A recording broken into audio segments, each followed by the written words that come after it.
Hi guys, welcome to my channel. आज की इस वीडियो में हम डिस्कस करेंगे एडिट कंपोनेंट ये इस टूल के बारे में। ठीक है, और कुछ शॉर्टकट बताएंगे। ये जो एडिट कंपोनेंट का ये यहाँ पे इस डायलॉग बॉक्स में जितना भी ऑप्शन है इसका हम शॉर्टकट बताएंगे। तो चलिए स्टार्ट करते हैं। वीडियो स्टार्ट करने से पहले अगर मेरे चैनल पर नए हैं तो सब्सक्राइब जरूर करना, और वीडियो अच्छा लगा तो लाइक ज़रूर करना। तो चलिए स्टार्ट करते हैं बिना किसी देरी के। अभी मैं आ गया ऑटोकैड इलेक्ट्रिकल सॉफ्टवेयर में। ऑटोकैड इलेक्ट्रिकल सॉफ्टवेयर में आने के बाद आपको यहाँ पे सिमेट्रिक वाले ऑप्शन में रहना है।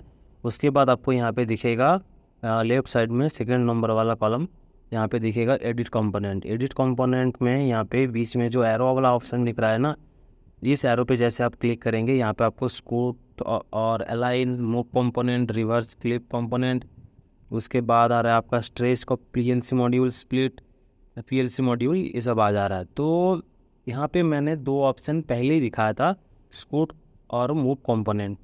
तो स्कूट और एक बार बता देता हूँ मैं। स्कूट कंपोनेंट में क्या होता है कि स्कूट कंपोनेंट में आप जैसे ही सिलेक्ट करेंगे ना, तो आपका कर्सर वाला जो आइकॉन है वो चेंज हो जाएगा। तो स्कूट कंपोनेंट में क्या होता है कि मान लीजिए इस कंपोनेंट को मैंने सिलेक्ट कर लिया, तो इस कंपोनेंट को मुझे इधर लाना है, तो वो वाला ये आपका स्कूट कंपोनेंट करता है ये वाला काम।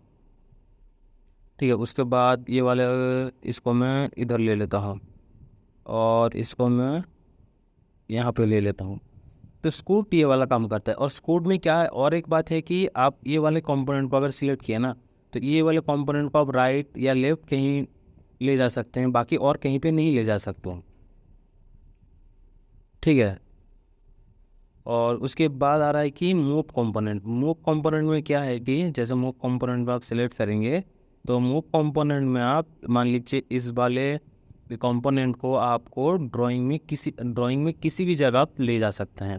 360 डिग्री आपके पूरे ड्राइंग के अंदर 360 डिग्री कहीं पे भी आप लेके जा सकते हैं। जैसे मान लीजिए मैं उसके ऊपर सिलेक्ट कर लेता हूँ। सिलेक्ट करने के बाद ये देखिए हमारा, मैं इसको यहाँ पे इंसर्ट कर दे रहा हूँ।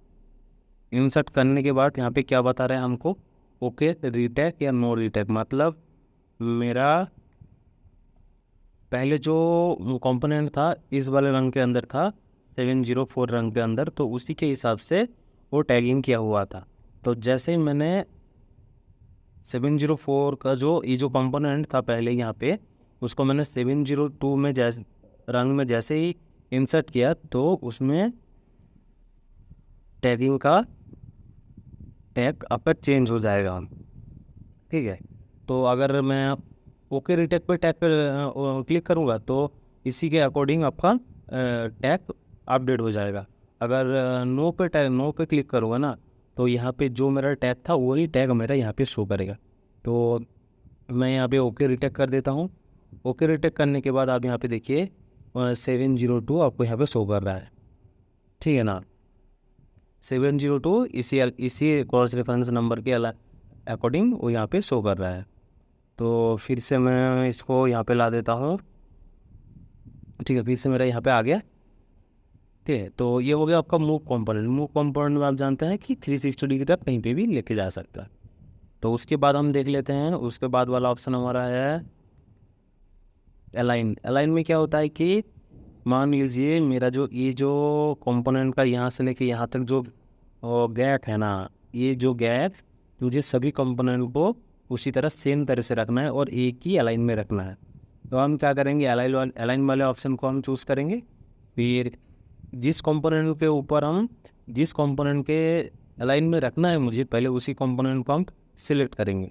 सिलेक्ट करने के बाद हमको यहाँ पे एक स्ट्रेट लाइन शो करेगा। तो ये स्ट्रेट लाइन क्या है कि बाकी ये जो कंपोनेंट है ना, इसी के अलाइन में सब आ जाएगा।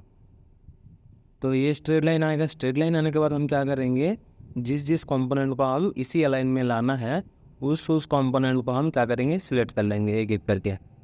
ठीक हो, अच्छा एक मिनट मैं और एक बार अलाइन वाला कंपोनेंट ले लेता हूँ। अलाइन वाला ले लिया, फिर इसको मैंने सिलेक्ट कर लिया, इसके स्ट्रेट लाइन पे आ गया। उसके बाद मैं सभी को एक एक करके सिलेक्ट कर लेता हूँ। सिलेक्ट कर लिया। सिलेक्ट करने के बाद आप क्या करेंगे, जैसे ही इंटर प्रेस करेंगे सभी कंपोनेंट इसी के अलाइन में सभी कंपोनेंट आ जाएगा। ठीक है ना। ये हो गया आपका अलाइन कंपोनेंट, मतलब अलाइन करने कैसे अलाइन करते हैं, ये इस वाले ऑप्शन से आप अलाइन कर सकते हैं। उसके बाद आ रहा है कि रिवर्स एंड फ्लिप कंपोनेंट। तो रिवर्स एंड फ्लिप कंपोनेंट में क्या होता है कि अच्छा पहले रिवर्स में देख लेते हैं, उसके बाद फ्लिप में देखेंगे। तो उसके बाद ओके करूँगा, मैं थोड़ा जूम कर लेता हूँ। उसके बाद क्या रहा कि मुझे मान लीजिए इस वाले कंपोनेंट को रिवर्स करना है, तो इस वाले कंपोनेंट पर ऊपर जैसे मैं ला के क्लिक करूँगा तो उस देखिए मेरा ये जो कंपोनेंट था ना, ये कंपोनेंट हमारा रिवर्स हो गया।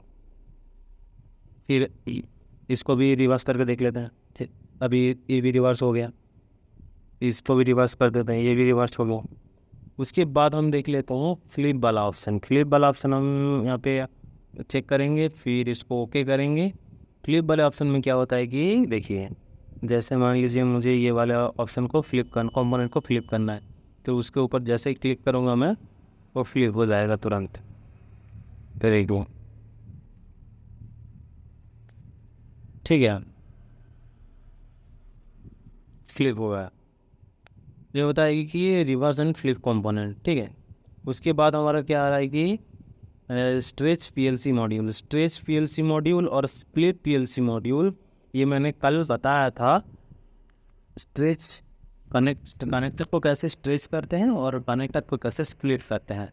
जैसे इसके ऊपर मैं जैसे होल्ड करके रखूँगा कर्सर को, तो मेरा शो करेगा यहाँ पे ये स्ट्रेच करने के मेरा पीएलसी मॉड्यूल को मैं मेरे अकॉर्डिंग मैं जितना चाहिए मुझे उतना मैं उसको स्ट्रेच कर सकता हूँ। और स्प्लिट मॉड्यूल में क्या होता है कि देखिए इसके ऊपर जैसे मैं होल्ड करके रखूँगा कर्सर को, यहाँ पे शो कर रहा है।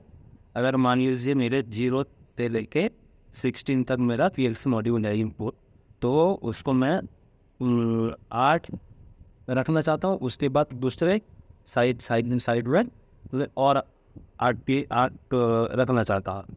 तो मैं स्प्लिट मॉड्यूल को जैसे ही सिलेक्ट करूँगा तो क्या होगा कि देखिए अभी ऑप्शन में आपको दिख भी रहा है कैसा होता है। और कल ही मैंने बताया था कि कनेक्टर को ऐसे स्प्लिट करते हैं तो वो बीच में से ब्रेक होके फिर दूसरी जगह आपके अकॉर्डिंग आप उसको बिठा सकते हैं कहीं कहीं। तो ये होता है आपका स्ट्रेच पीएलसी मॉड्यूल और स्प्लिट पीएलसी मॉड्यूल।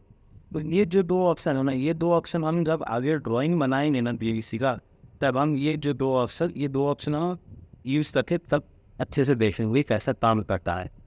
तो अभी के लिए रहने देता हूँ इसको। तो उसके बाद अभी ये जो डायलॉग बॉक्स है ना, ये डायलॉग बॉक्स आप शॉर्टकट में ला सकते हैं। जैसे मान लीजिए किसी भी कंपोनेंट को आपको एडिट करना है तो आपको ये वाले एडिट कंपोनेंट बॉक्स में, डायलॉग बॉक्स में आना नहीं पड़ेगा आपको, क्योंकि इस वाले मान लीजिए मुझे ये वाले जो कंपोनेंट है, ये वाला कंपोनेंट को मुझे एडिट करना है। तो इस वाले कंपोनेंट को मैं कर्सर को होल्ड करूँगा, होल्ड करने के बाद मैं राइट क्लिक करूँगा, जैसे यहाँ पे आपको शो करेगा edit component, move component, align with component. अभी जो मैंने बताया था सभी यहाँ पे है, मिल जाएगा आपको। स्पोर्ट कंपोनेंट को आप एडिट भी कर सकते हैं, ठीक है। रिटेन अपडेट ये सब कॉपी, ये सब आप राइट क्लिक करके किसी भी कंपोनेंट के ऊपर वो आप यहाँ से भी एडिट कर सकते हैं, ठीक है। तो आज के लिए इतना ही रहने देते हैं, मिलते हैं अगले वीडियो को।